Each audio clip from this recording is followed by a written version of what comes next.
இதுல என்னன்னு சொன்னால் ஒரு எளிய மின்ரசாயன களம் 2 மின்வாய்களை கொண்டிருக்கும். 2 மின்வாய்களும் இணைக்கப்படும் போது அவை ஒரு எளிய மின்ரசாயன களமாக கருதப்படுகிறது. அதுல நீங்க பாத்தீங்கன்னு சொன்னால் அகச்சுற்று உப்பு பாலத்தால அல்லது நெய்யரி பிரிமென்றாடுகள், நெய்யரி கலங்கள் அந்த மாதிரி சொல்லலாம். அது ஒரு கிட்டத்தட்ட அயன்களை ஊடுருவ விடக்கூடிய ஒரு அமைப்பு. சரிதான். அந்த மாதிரியான ஒரு அகச்சுற்று பூரணப்படுத்தப்படும். ஒரு மின்கலத்தின் அகச்சுற்று பூரணப்படுத்தப்பட்டிருக்க அதுல மின்னோடாது. ஏன் சுற்று பூரணப்படுத்தப்படையில. அப்ப சுற்று தொழிற்பட வேண்டும் என்று சொன்னால் புறச்சுற்று பூரணப்படுத்தப்பட வேண்டும். அந்த புறச்சுற்று கடத்தும் கம்பியால பூரணப்படுத்தப்படும். காரணம் என்னன்னு சொன்னால் அங்க இலத்திரன் ஓட்டம் தான் நிகழும். அகச்சுற்றில அயன் பரிமாற்றம் நிகழும், புறச்சுற்றில இலத்திரன் பரிமாற்றம் நிகழும். இலத்திரன் ஓடும், ஒரு திசையில ஓடும். சரி, இதன் மூலம் ஒரு களத்துல மின்னோடும், களம் மின்னேற்றம். இந்த செயற்பாடு ஒரு சுயாதீனமான செயற்பாடு. சரியா, 2 மின்வாய்களை நாங்கள் ஒன்றோடு ஒன்று இணைச்சு புறச்சுற்ற தொடுப்பமாக இருந்தால் அதுல மின் ஓடுவது என்பது ஒரு சுயாதீன செயற்பாடு. இதுல நாங்கள் சக்தியை வெளியில இருந்து கொடுக்கறது இங்கே தானாகவே ரசாயன மாற்றங்கள் நடந்து ஒட்சியேற்றப்படக்கூடிய மின்வாயில ஒட்சியேற்றம் நடக்க அங்கே இந்த இலத்திரங்கள் விடுவிக்கப்பட்டு தாழ்த்தப்படுற மின்வாய்க்கு அந்த இலத்திரங்கள் கடத்தப்படுவதன் மூலம் இங்க மின்னோடும். இது சுயாதீனமாக நடக்கும். இவ்வாறு ஒரு மின்ரசாயன களத்துல சுயாதீனமாக தாக்கம் நடக்குது. அப்ப சுயாதீனமாக தாக்கம் நடக்க இங்க ஒரு கூறு ஒட்சியேற்றப்படுவதும் இன்னொரு கூறு தாழ்த்தப்படுவதும் தொடர்ந்து நடைபெற்றுக் கொண்டிருக்கும். கடத்து கம்பியால இணைச்சார். அவர் மின்ரசாயன களத்தின் தொழிற்பாடு அடிப்படையில ஒட்சியேற்றம் தாழ்த்தலை கொண்டது. ஏற்கனவே நான் உங்களுக்கு ஒரு மின்வாயை இனங்காண்பதற்கு, அனோட் கதோட்டை அடையாளம் காண்பதற்கு, முனைகளை இனங்காண்பதற்கு கணக்கு விஷயங்கள்லாம் கதைச்சிருக்கோம். ஆகவே அந்த விஷயங்களை வச்சுக்கொண்டு நாங்கள் இந்த மின்ரசாயன களத்தில யார் அனோட், யார் கதோட், எது மறைமுனை, இது நேர்முனை அப்படி நாங்கள் செக் பண்ணி பார்க்கலாம். நாங்கள் பார்த்த வரைக்கும் இங்க படித்ததுக்கு உங்களுக்கு தெரியக்கூடிய மாதிரி ஒட்சியேற்றப்படுற மின்வாய் அனோட் மின்வாய், அது மறை மின்வாயாக தொழிற்படும் மின்ரசாயன களத்தில. சரிதான். ஓகே, அப்ப நீங்க அந்த படத்தை இருக்க கீறி இருப்பீங்க நினைக்கிறேன். இதுல நான் உங்களுக்கு செப்பு நாக மின்ரசாயன களத்தை பற்றி கதைச்சிருந்தேன். ஒரு செப்பு நாக மின்ரசாயன களத்துல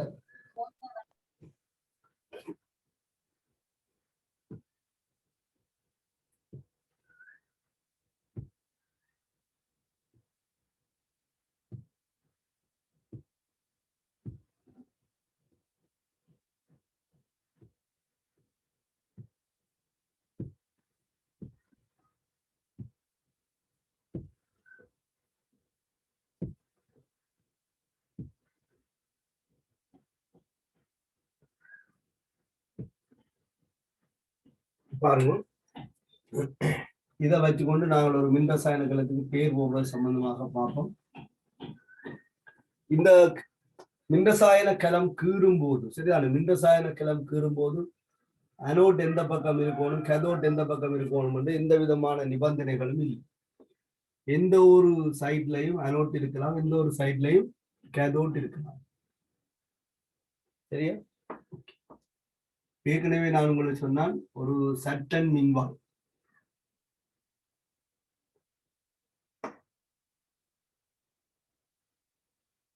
ஒரு செப்பு மின்வாய், நீங்க 9ஆம் ஆண்டு புத்தகத்திலேயே பார்த்திருக்கீங்க. இது நியம மின்வாய் என்று சொன்னால் நியம மின்வாய்க்குரிய நியம நிபந்தனைகள் எல்லாமே இங்க பிரயோகிக்கப்பட்டிருக்கும். அப்ப இது சட்டன் மின்வாய். ஆகவே அதனுடைய அயன் கொண்ட கரைசல் 1 மூல் டெசிமீட்டர் -3 செறிவு, 1 மூல் டெசிமீட்டர் -3 செறிவு, 25 பாகை சி வெப்பநிலை. இது செப்பு மின்வாய் என்று சொன்னால் solid Cu2+ கரைசல், அதனுடைய செறிவு 1 மூல் டெசிமீட்டர் -3, அதனுடைய வெப்பநிலை 25 பாகை சி. இது ஒரு மின்வாய், இது இன்னொரு மின்வாய். இந்த மின்வாயில மின்வாய் தாக்கம் எழுத சொன்னால் நாங்கள் தாழ்த்தல் திசையில தாழ்த்தல் திசையில மின்வாய் தாக்கத்தை எழுதிக்கொள்வோம். தாழ்த்தல் திசை. அதே போல இங்கேயும் எழுத சொன்னால் தாழ்த்தல் திசையில தான் நாங்கள் எழுதிக் கொள்வோம். தாழ்த்தல் திசையில எழுதிக் கொள்வோம். Cu2+ வந்து கரைசல் அக்வஸ்ட். பௌதிக நிலைகள் மிக முக்கியமானது சொல்லிட். சரி, இப்ப இந்த ரெண்டு மின்வகு பொருளையும் நாங்கள் உப்பு பாலம் என்று சொல்லப்படுகின்ற ஒரு அயன் கடத்தியால், உப்பு பாலம் என்று சொல்லப்படுகின்ற அயன் கடத்தியால போகலாம்.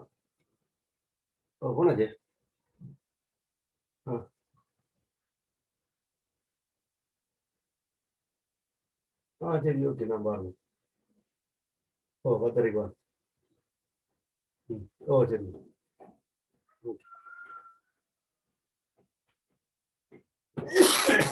சரியா, அயன் கடத்தி ஒன்று பயன்படுத்தணும்னு சொன்னால் உப்பு பாலம். இது பொதுவாக நான் உங்களுக்கு சொன்ன போல NaCl, KCl, ammonium nitrate, potassium nitrate இந்த மாதிரியான உப்புகளை கொண்டிருக்கும். இப்ப நாங்கள் ஆய்வு கூடத்துல சோதனைகளை சாதாரணமாக செய்து பார்க்கும்போது நாங்கள் ஒரு உப்பு கரைசலுக்குள்ள ஒரு ஃபில்டர் பேப்பட்ட துண்டை வச்சு அதை நினைச்சிட்டு 2 கரைசலுக்கு வச்சு விடுவோம். ஆனா இது ஒரு ப்ராப்பரா நாங்கள் இந்த அயன் கடத்தியை தயாரிக்கிறதாக இருந்தால் ஒரு குழாய்க்குள்ள ஏகார் எடுத்து ஏகாரோட இந்த அயனை சேர்த்து விட்டோம்னு சொன்னால் அந்த அயன் பரிமாற்றத்துக்கு வந்து ஏகார்ல இருக்கிற நுண்துளைகள் வந்து காரணமாக இருக்கும். ஏகார்ல வந்து அயன்கள் ஊடு புகவிடக்கூடிய தன்மை காணப்படும். சரி, அப்ப அப்படியும் இந்த உப்பு பாலத்தை நாங்கள் தயாரித்துள்ள முடியும். உப்பு பாலம் சரியா, ஓகே. இப்ப இந்த களத்துல மின் ஓடுமா அப்படின்ற ஒரு பிரச்சனை இருக்கு. இந்த களம் இப்ப மின்னை கடத்துமான்னு சொல்லி சரியா.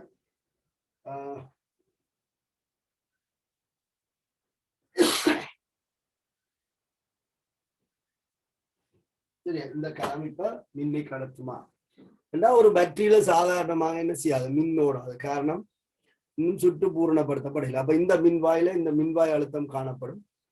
இங்க இந்த மின்வாய் அழுத்தம் ஒரு சமநிலையில காணும். இந்த கோள்ல வந்து இலத்திரங்களுக்கு சரி உயர்வாக இருக்கும் என்று ஏற்கனவே நாங்கள் சொல்லி இருக்கிறோம்.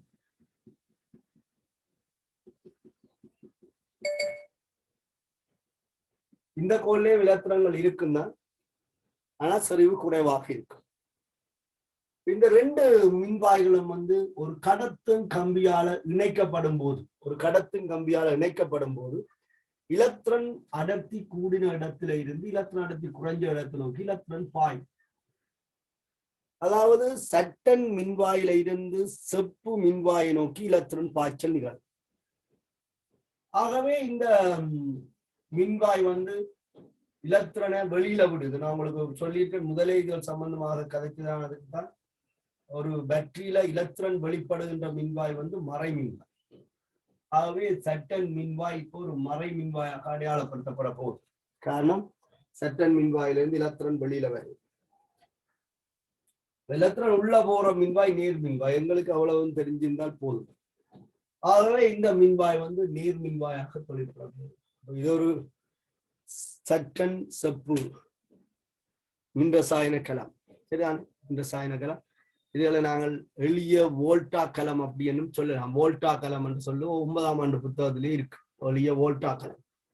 இந்த வோல்டா களம் என்பது இப்படி சுற்று ஒரு எளிய மின் ரசாயன களம் தான் வோல்டா களம் சொல்றோம். இதுல செப்பையும் சட்டனையும் மின்வாய்களாக கொண்ட எளிய வோல்டா களத்தை ஸ்பெஷலா டேனியல் களம்னு சொல்றாங்க. சரிதான், எல்லாமே மின் ரசாயன களம் தான். நீங்க ஸ்பெஷலா நாங்கள் இந்த மின்வாய்கள் 2 செப்பும் சட்டனுமாக இருந்தால் இதை நாங்கள் டேனியல் களம் என்று சொல்லி சொல்லுவோம். இப்ப பாத்தீங்கன்னு சொன்னால் சட்டன் மின்வாயிலிருந்து இலத்திரன் வெளியில போறதால இந்த சமநிலை வந்து பாதிக்கப்படும். எப்படி இந்த சட்டன் 2+ இருக்கிற சட்டன் 2+ வந்து இந்த இலத்திரனை வாங்குற தன்மை வந்து குறைய போகுது. இங்க இருந்த இலத்திரன் ஓடி அங்க போகுது. அப்ப இங்க இலத்திரன் அளவு குறையும். இலத்திரன் அளவு குறைஞ்சால் இந்த சட்டன் என்ன செய்யும்னு சொன்னால் கரிய ஆரம்பிக்கும். ஆகவே சட்டன் தொடர்ச்சியாக கரிய ஆரம்பிக்குமே. சட்டன் 2+ வந்து 2 இலத்திரனை ஏற்று சட்டனாக மாறுவதற்கான வாய்ப்பு இங்க குறைக்கப்படுது. இலத்திரன் வெளியில போகுது. அதான் நான் உங்களுக்கு முதல் ஒரு சந்தர்ப்பத்துல சொல்லியிருப்பேன். மின்வாய் தாக்கம் நாங்கள் இரட்டை அம்புக்குறி பயன்படுத்துவதா ஒற்றை அம்புக்குறி பயன்படுத்துவதா என்பது கலத்தை பொறுத்தது. ஒரு கலம் தொழிற்படா நிலையில் இருக்கும் போது, அதாவது இந்த சுற்று இணைக்கப்படாத சந்தர்ப்பத்துல இந்த மின்வாய் தாக்கத்தை எழுத சொன்னால் நாங்க இப்படித்தான் எழுதுவோம். இவருக்கு மின்வாய் தாக்கம் எழுத சொன்னா இப்படித்தான் எழுதுவோம். இந்த கலம் தொழிற்படு நிலைக்கு வரும்போது, அதாவது ஒரு கடத்துங்கம்பியால் இணைக்கப்படும் போது இங்க ஒரு திசையிலேயே என்ன நடக்க போகுதுன்னு சொன்னால் தாக்கம் நடக்க போகுது. அதாவது சட்டன் இலத்திரனை இழந்து சட்டன் 2+ ஆக நடக்கிற நிகர தாக்கம் தான் நடக்க போகுது. அப்ப இந்த மின்வாயில நடக்கிற தாக்கம் என்னன்னு கேட்டால் சட்டன் சொலிட் சட்டன் 2+ ஆக மாறிக்கொண்டிருக்கு. அதாவது ஒட்சியேற்றம் நடந்து கொண்டிருக்கு. ஒட்சியேற்றப்படுற மின்வாய் அனோட். ஆகவே இந்த மின்வாய் அனோட். அப்ப அனோட் மின்வாய் இங்க மறை மின்வாயாக காணப்படுது. அப்ப இங்க இருந்து வார இலத்திரனை பாத்தீங்கன்னு சொன்னால் இதுல வந்து தாக்கத்தை ஏற்படுத்தும். இந்த இலத்திரன் வந்து இதுல செல்வாக்கு செலுத்தும். அப்ப Cu2+ வந்து இலத்திரன் சரிவு கூறுவதால இலட்சியலின் தத்துவப்படி இந்த என்ன செய்யும் என்றால் தாழ்த்தல் திசையில தொடர்ந்து நகர். அப்ப இங்க இப்ப நடக்கிற மின்வாய் தாக்கம் வந்து தொடர்ச்சியாக தாழ்த்தல் தாக்கமாக இருக்கு. கலம் தொழிற்படும் போது இங்க தொடர்ச்சியாக தாழ்த்தல் நடக்கும், இங்க தொடர்ச்சியாக ஒட்சியேற்றம் நடக்கும். அப்ப இதற்குரிய மின் ரசாயனங்கள் அரை தாக்கத்தை எழுத சொன்னால் நாங்கள் சட்டன் போட்டு சட்டன் சரிதான் சட்டன் சொலிட் கலம் தொழிற்படும் நிலையில சரிதானே சட்டன் 2+ 2 இலத்திரன் எழுதுறது பிழை இல்லையே, கலம் தொழிற்படுது. அப்ப மீளாது, இந்த தாக்கம் மீளாது, கலம் தொழிற்பட்டு கொண்டிருக்கிறது. அப்ப இங்கேயும் இதைத்தான் எழுத போகும். தொடர்ச்சியாக இது நடக்கிறால இது என்ன செய்யும் ஒரு திசையில நகர். அப்ப இங்க தாழ்த்தல் நடக்கிறதால இந்த மின்வாய் என்ன மின்வாய் கதோட் மின்வாய். ரெட் கட் அப்படின்ற ஒரு விஷயம் சொல்லியிருக்கு. கதோட் மின்வாய் தாழ்த்தப்படுகிற மின்வாய் கதோட். ஒட்சியேற்றப்படுற மின்வாய் அனோட். தாழ்த்தப்படுற மின்வாய் கதோட். சரிதானே? ஓகே. அப்போ ஒட்சன் ரெட் கட் என்று சொல்லி நாங்கள் சொன்ன விஷயம் இதுதான். ஒட்சியேற்றப்படுற மின்வாய் அனோட், தாழ்த்தப்படுற மின்வாய் கதோட். சரியா? ஒரு மின்ரசாயன கலத்தின் தொழிற்பாடு இப்படித்தான் இருக்கும். நேரத்தோட இந்த சட்டன் மின்வாய் கரைஞ்சு கொண்டிருக்கும், செப்பு மின்வாயில படிதல் நிகழ்ந்து கொண்டிருக்கும். இங்க நாங்கள் வெளியில இருந்து எந்த விதமான சக்தியையும் கொடுக்க வேண்டிய அவசியம் இல்லை. இது சுயாதீனமாக நடக்கும். சரி, அந்த 2 மின்ரசாயன கலத்தை நாங்கள் நினைச்சோம் என்றால் இவர் தொடர்ந்து ஒட்சியேற்றப்பட்டு கொண்டிருப்பார், இவர் தொடர்ந்து தாழ்த்தப்பட்டு கொண்டிருப்பார். ஆகவே ஒரு குறிப்பிட்ட நேரத்துக்கு பிறகு இது என்ன செய்யப்படும் அரிச்சு முடிவடையும். செப்புல வந்து அதிக அளவான செப்பு வந்து படிஞ்சு அதோட துணிவு அதிகரிக்கும். இதுல செப்பின் துணிவு அதிகரிக்கும், இங்க சட்டனின் துணிவு நேரத்தோட குறையும். சரிதான்? ஓகே. அப்ப இதுல சொல்லப்படுகிற விஷயம் இதுதான். ஒரு சுயாதீன ரசாயன தாக்கம் நடைபெறுது. இதுல யாருமே ஃபோர்ஸ் பண்ணல. ஒரு சுயாதீன ரசாயன தாக்கம் நடைபெறுவதன் மூலம் கலமானது மின்னோட்டத்தை உற்பத்தி செய்யுமாயின், கலம் வந்து மின்னை புறப்பிக்குமாயின் அந்த கலத்தை நாங்கள் வோல்டா கலம் அப்படி சொல்லுவோம். சரியா? வோல்டா கலத்துக்கு இன்னொரு பேர் இருக்குன்னா கல்வானி கலம். வோல்டா கலம்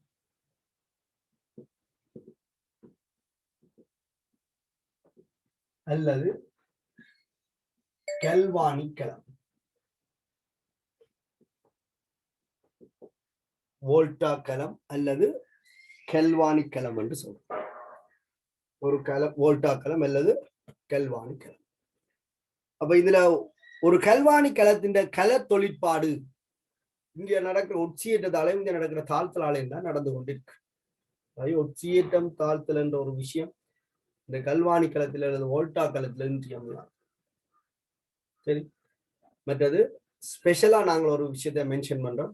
பொதுவாக நாங்கள் அந்த எளிய வோல்டா களம் அல்லது கல்வானி களம் அல்லது மின்ரசாயன களத்துல வந்து செப்பையும் சட்டனையும் மின்வாய்களாக பயன்படுத்தி ஒரு மின்கலத்தை தயாரிச்சமாக இருந்தால் அந்த மின்கலத்தை டேனியல் களம் என்று சொல்லி ஸ்பெஷலா சொல்லுவோம். டேனியல் களம் என்றா உங்களுக்கு மின்வாய்களை சொல்ல வேணும் என்ற அவசியம் இல்லை. ஏன், டேனியல் களத்துல மின்வாய் வந்து ஒன்று சட்டன் மற்றது செப்பு. அப்ப அங்க யார் அனோட் யார் கதோட்ன்றதெல்லாம் தெரியும். இது நாங்களுக்கு பழக்கப்பட்ட ஒரு மின்வாய் என்றாலும் நான் உதாரணத்துக்காகவே இதைத்தான் எடுத்தேன். இது ஒரு டேனியல் களம். மின்ரசாயன களம் எல்லாம் டேனியல் களம் இல்லை. டேனியல் களம் ஒரு வகையான மின்ரசாயன களம், அவ்வளவுதான். சரிதானே? ஓகே. இந்த படம் நீங்க போன வகுப்பு கீறி இருப்பீங்கன்னு நினைக்கிறேன். இந்த தாக்கத்தை, சமநிலை தாக்கத்தை மட்டும் போட்டுக்கொள்ளுதோ ஒட்சியேற்றம் தாழ்த்தலுக்குரிய.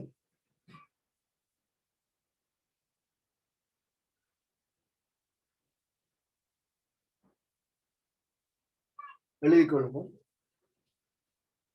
சுயாதீன ரசாயன தாக்கம் நடைபெறுவதன் மூலம் சுயாதீன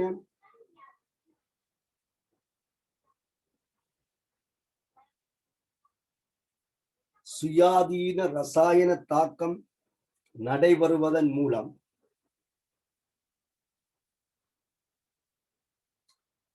சுயாதீன ரசாயன தாக்கம் நடைபெறுவதன் மூலம்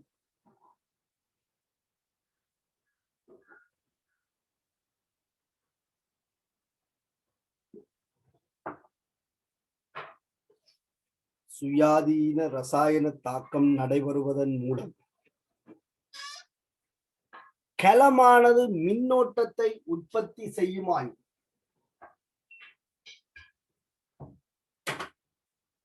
களமானது மின்னோட்டத்தை உற்பத்தி செய்யுமாயின்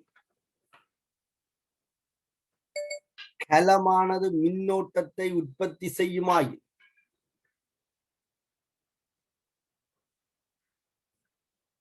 களமானது மின்னோட்டத்தை உற்பத்தி செய்யுமாய்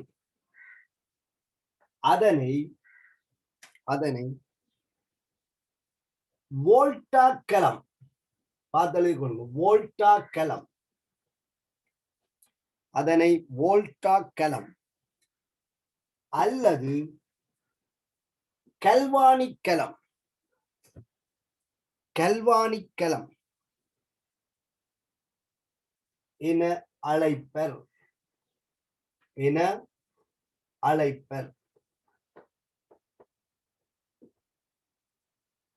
வோல்டா களம் என்பது என்ன, கல்வானி களம் என்றால் எளியர் மின்ரசாயன களம் என்றால் எல்லாம் ஒன்றுதான். சரியா? பாருங்க, சுயாதீன ரசாயன தாக்கம் நடைபெறும். இங்க நாங்கள் வெளியில இருந்து எந்த ஒரு சக்தியையும் என்ன செய்யல என்றா பிரிவைக்கல். சுயாதீன ரசாயன தாக்கம் நடக்கும். அடுத்த பந்தி அழைக்கொள்ளுங்க. ஒரு கல்வானி களத்தில்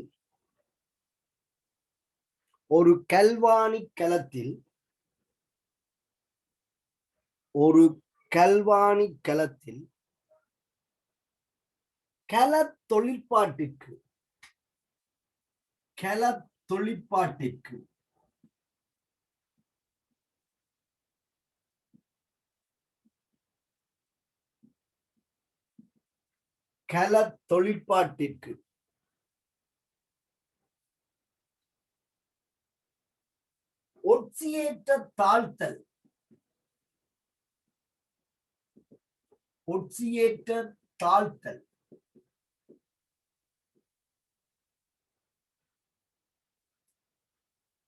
ஒட்சியேற்ற தாழ்த்தல் தாக்கங்கள் இன்றியமையாதவை ஆகும்.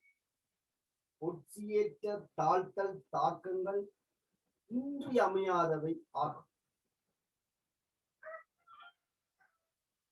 ஒட்சியேற்ற தாழ்த்தல் தாக்கங்கள் இன்றியமையாதவை ஆகும்.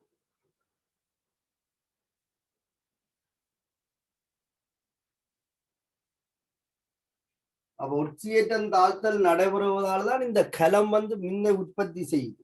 ஒட்சியேற்ற தாழ்த்தல் தாக்கங்கள் இன்றியமையாதவை ஆகும். அடுத்த பந்தியாளி கொள்ளுங்க. ஒட்சியேற்ற தாழ்த்தல் அரை தாக்கங்களில், இங்க ஒட்சியேற்றம் நடக்குது, இங்க தாழ்த்தல் நடக்குது. ஒட்சியேற்றல் தாழ்த்தல்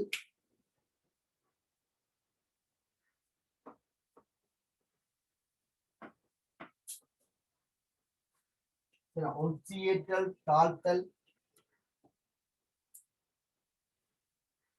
அரை தாக்கங்களின் சேர்க்கையால்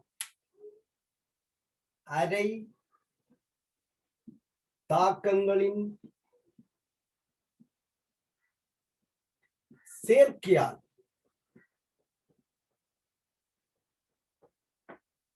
ஒட்சியேற்றல் தாழ்த்தல் அரை தாக்கங்களின் சேர்க்கையால்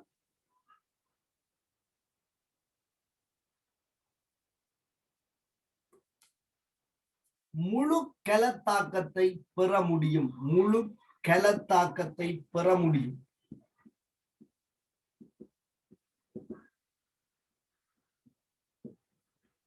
முழு கலத்தாக்கத்தை பெற முடியும்.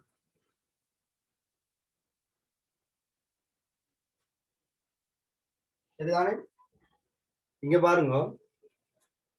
இப்ப விஷயம் இதுதான். இந்த களம் தொழிற்படாத நிலையில அரைக்கல தாக்கங்கள் தாழ்த்தல் திசையில் எழுதப்படும்.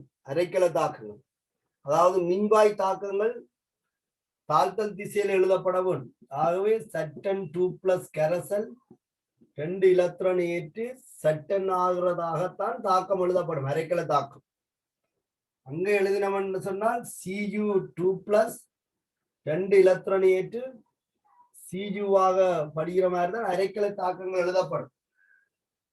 இந்த களம் தொழிற்படு நிலைக்கு வரும்போது, அதாவது ஒரு இலத்திரனை கடத்து கம்பியால் இணைச்சு தொழிற்படு நிலைக்கு வரும்போது இங்க அனோட் மின்வாயில தொடர்ச்சியாக ஒட்சியேற்றம் நடக்கும்.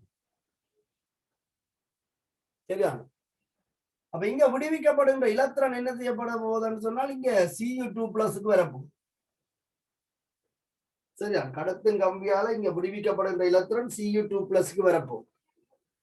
Cu2+ அந்த இலத்திரன் ஏற்று Cu ஆக படிக்க போகுது. ஆகவே ஒரு திசையில தான் இங்க தாக்கம் நடக்க போகுது. சட்டல்ல ஒட்சியேற்றல் திசையில தாக்கம் நடக்க, செப்புல தாழ்த்தல் திசையில தாக்கம் நடக்கும். இதன் மூலம் ஒரு களம் என்ன செய்யணும், ஒரு திசையில நகருது பாருங்க. ஒட்சியேற்றத்திலிருந்து தாழ்த்தலுக்கு நகர்ந்து மீளும் தன்மை இல்லை. ஆகவே இப்ப இந்த ஒட்சியேற்றத்துக்குரிய அரை தாக்கத்தை தர சொல்லி கேட்டால், தாக்கத்தை தர சொல்லி கேட்டால், ஒட்சியேற்ற அரைக்கல தாக்கத்தை தர சொல்லி கேட்டால் நாங்கள் சட்டன் சொலிட் சட்டன் 2+ ஆகவும்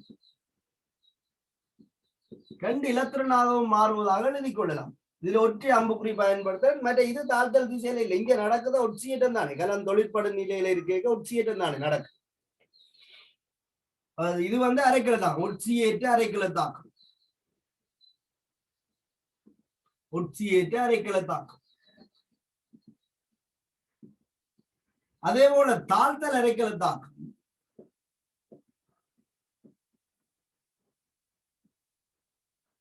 Cu2+ கரைசல் 2 இலத்திரன் ஏற்று Cu-ஆக படுகிறதாக எழுதப்படும். இப்ப மேல நான் எழுதின விஷயம் என்னன்னு சொன்னால், அரைக்கல தாக்கங்களின் சேர்க்கையால ஒரு கலத்தினுடைய தாக்கம் எழுதப்படலாம். அப்ப இந்த கலத்தினுடைய ஒட்டுமொத்த தாக்கத்தை நீங்க பாத்தீங்கன்னு சொன்னால், சட்டன் தெரியுதா, சட்டன் solid Cu2+ கரைசல் சட்டன் 2+ ஆகும் Cu ஆகவும் படிவதாக இருக்கும். சொல்லிட்டு இருக்கும். தான் இந்த கலத்தினுடைய கலத்தாக்கம்.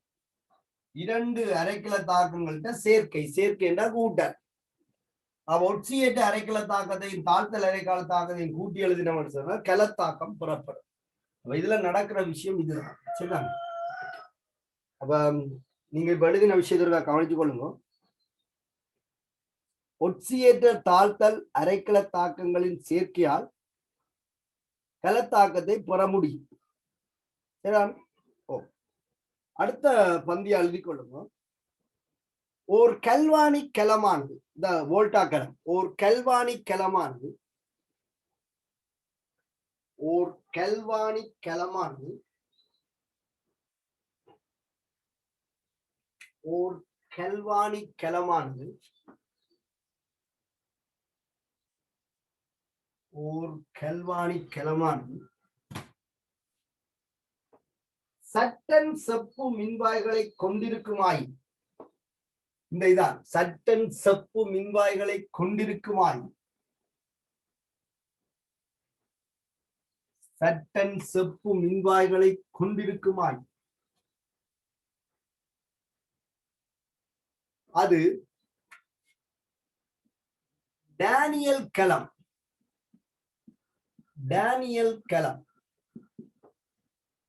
என அழைக்கப்படும்.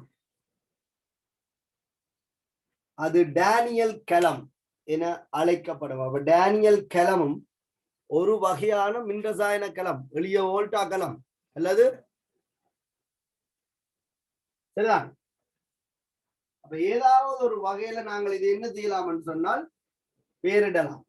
வோல்டா களம் என்று சொன்ன என்ன, இதை நீங்க டேனியல் களம் என்று சொன்ன இதை டேனியல் களம் என்று ஸ்பெஷலா சொல்லலாம். அல்லது கல்வாணி களம். கல்வாணி என்பது அரிப்பு, கல்வாணி அரிப்பு. இயற்கையில கல்வாணி களத்தின் தொழிற்பாடு நடக்கிற இடம் வந்து ஒட்சியத தாழ்த்தல் நடக்கிற இடம், இரும்பு துருப்பிடிக்கிற இடமாக இருக்கும். இரும்பு துருப்பிடிக்கிற இடத்துலயும் மின்ரசாயன தாக்கம் தான் நடக்குது. நாங்கள் பிறகு அதை பார்த்துக் கொள்ளலாம். இயற்கையில இந்த மின்ரசாயன அரிப்பு நடக்கிறது வந்து இரும்பு துருப்பிடிக்கிற சந்தர்ப்பத்தில் தான் நடக்குது. ஒரு கூறு ஒட்சியப்படுது, இன்னொரு கூறு தாழ்த்தப்படுது. அங்க வந்து இன்னொரு கூறு வந்து ஒட்சிசனாக இருக்கு. சரியா? அப்ப இந்த தாக்கத்தை நீங்க ஒரு முறை போட்டுக்கொள்ளுங்க. அரைக்கலை தாக்கங்கள் என்ன நடக்குதுன்னு சொல்லி. சரியா?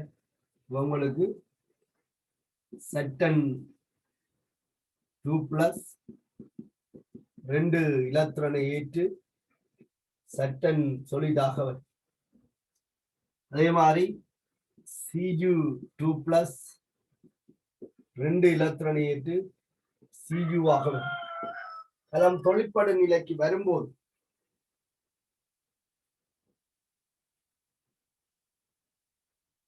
கலம் தொழிற்பட நிலைக்கு வரும்போது சமநிலை வந்து ஒரு திசையில நகர். அப்ப கலம் தொழிற்படும்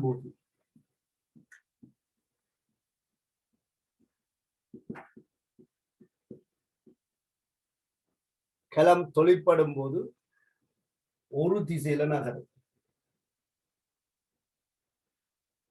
சரியா? கலம் தொழிற்படும் போது ஒரு திசையில நடக்கும். அப்ப சட்டன் கோல்ல இருந்து இந்த இடத்துல என்ன நடக்கிறது என்றால், சட்டன் கோல்ல இருந்து Cu2+ கோலுக்கு, செப்பு கோலுக்கு இலத்திரன் பரிமாற்றம் நடக்கும். இதான் இங்க நடக்கும். அதால ஒரு திசையில தொடர்ந்து தாக்கம் நடந்து கொண்டிருக்கும். அப்ப சட்டன் கோலில் இருந்து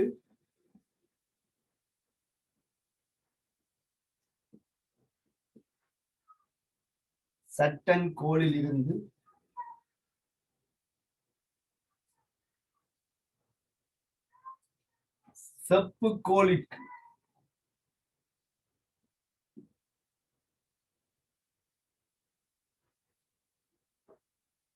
தேறிய இலத்திரன் பாய்ச்சல் நிகழும்.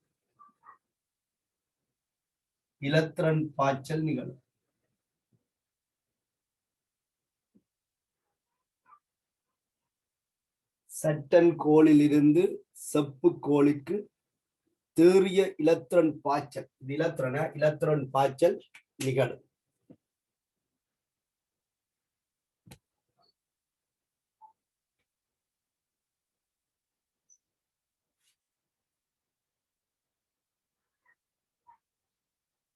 சரியா? இதற்கு நோட் பண்ணி கொடுக்கணும்.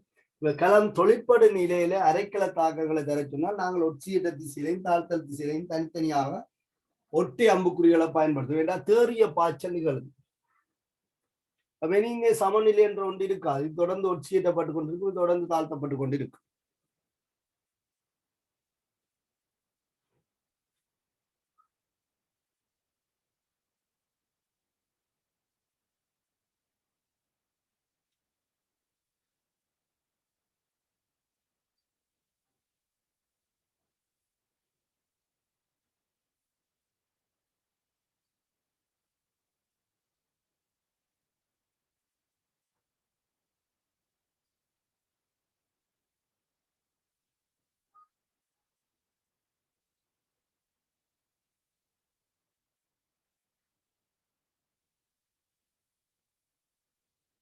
சரியா? இதுக்கு எழுதி கொள்ளுங்க. மேற்படி தொகுதியில்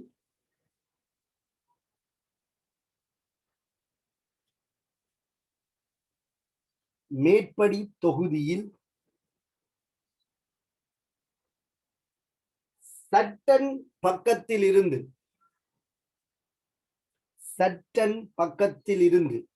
சட்டனில இருந்து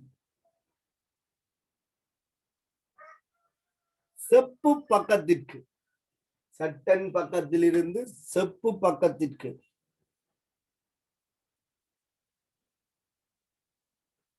இலத்திரன் ஓட்டமானது தொடர்ந்து செல்லும் போது, இலத்திரன் ஓட்டமானது தொடர்ந்து செல்லும் போது, இலத்திரன் ஓட்டமானது தொடர்ந்து செல்லும் போது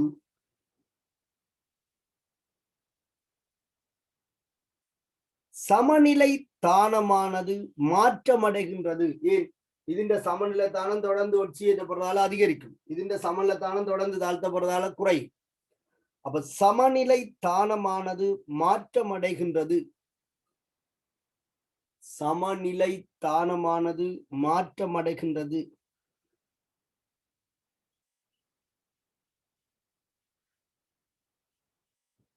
சமநிலை தானமானது மாற்றமடைகின்றது. ஆகவே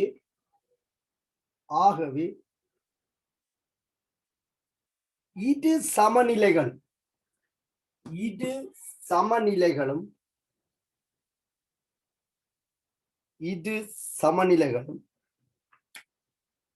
ஆகவே இரு சமநிலைகளும் கட்டாயமாக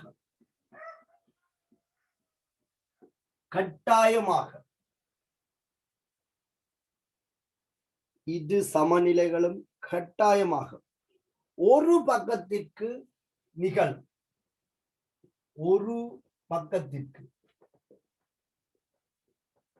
இது ஒட்சியேற்ற திசையில மட்டும் நடக்கும், இது தாழ்த்தல் திசையில மட்டும் நிகழும். இந்த திசை என்பதற்கு பதிலாக பக்கம் என்று சொல்லி ஒரு தமிழ் இங்க பயன்படுத்தப்பட்டது.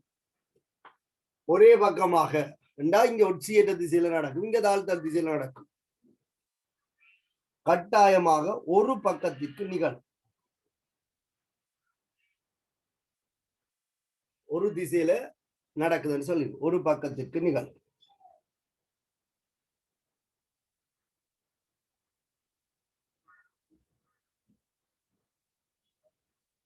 சரியா? ஒரே திசையில தாக்கம் நடக்குது, களம் தொழிற்படு நிலைக்கு வரும்போது.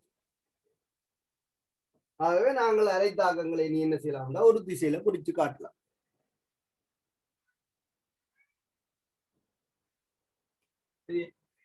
அப்ப ஒட்சியேற்ற அரைக்கல தாக்கம் எழுதிக்கொள்ளுங்க. ஒட்சியேற்ற அரைக்கல தாக்கம்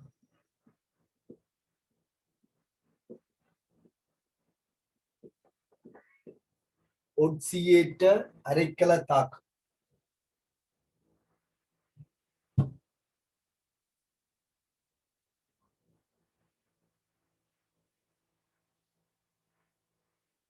ஒட்சியேற்ற அரைக்கல தாக்கம் சட்டன் சொல்லி இதே போல நீங்கள் மற்ற மின்வாய்களுக்கும் எழுதிக் கொள்ளலாம். ஒட்டி அம்புக்குறி கவனித்துக் கொள்ளுங்க. அதான் நான் மேல சொல்லி ஒரு பந்தி கலாம் தொழிற்படைகள் இது ஒரு திசைப்படுத்தப்படுது. என்ன கேட்கக்கூடாது, எதுக்கு சமநிலை போடுறது, எதுக்கு ஒட்டி அம்புக்குறி போடுறது. பழைய புத்தகங்கள் பழைய கேள்விகள் எல்லாம் மாறி மாறி எல்லாம் இருக்கும். சரி, இந்த முறை ரிசோர்ஸ் புக்ல இது விஷயம் தெளிவுபடுத்தப்பட்டிருக்கு. இது இருக்கிற மாதிரி நீங்கள் நடந்து கொள்ளுங்க. ஒட்சியேற்ற அரைக்கல தாக்கம், அதே போல தாழ்த்தல் அரைக்கல தாக்கம்.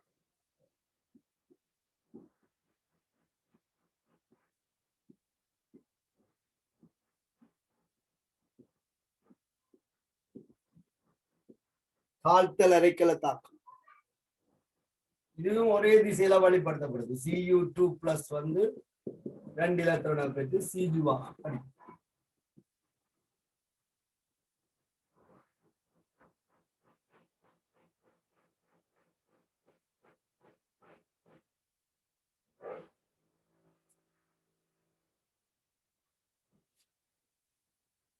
சரியா?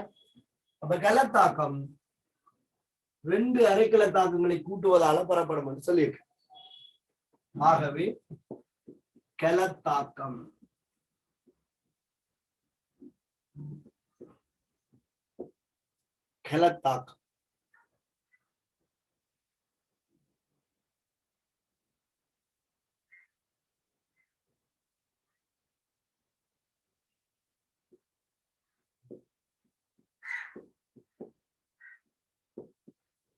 சட்டன் solid Cu2+ எலக்ட்ரான் கேன்சல் பண்ணப்படுறது. இதுதான் கலத்தாக்கமாக இருக்கும்.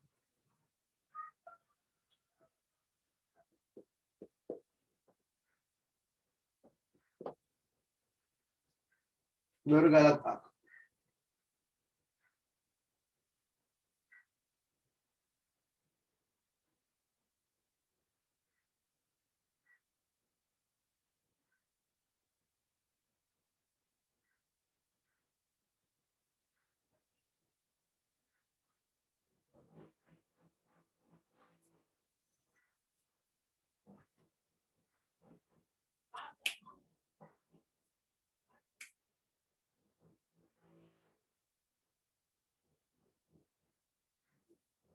சரியா?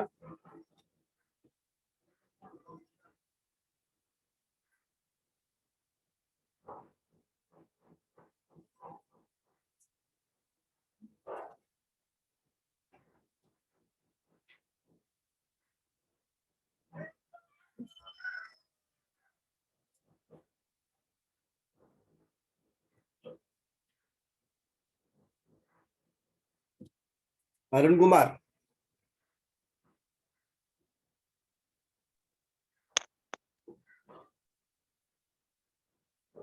அருண்குமார்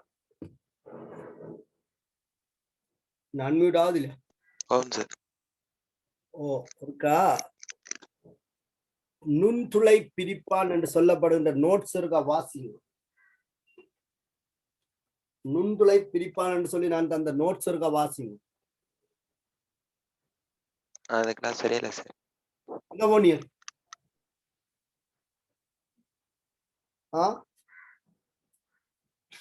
எங்கடா போனீ? கிளாஸுக்கு வரையிலண்டா கிளாஸ் நோட்ஸ் எழுதக்கூடாது ஒரு விதியும் இல்லையே. நுண்துளை பிரிப்பான்டா என்னன்னு தெரியாது, உப்பு பாலம் என்று தெரியாம இப்ப மின்ரசாயன காலத்துல என்ன இட்டு போனதை காட்சி கொண்டிருக்கேன் நான். நோட்ஸ் எழுதுறேன் ஐயா.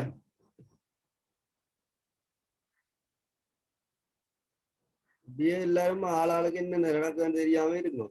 சரி, மாதங்கி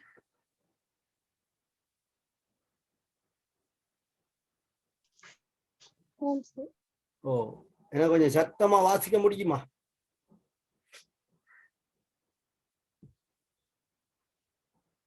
அன்மியூட் ஆயிட்டா. மாதங்கி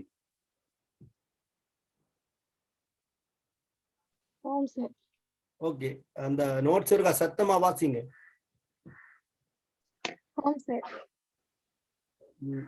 இந்த நுண்துளை பிரிப்பான் என்று சொல்லப்பட்ட நோட்ஸை வாசிக்க சொன்ன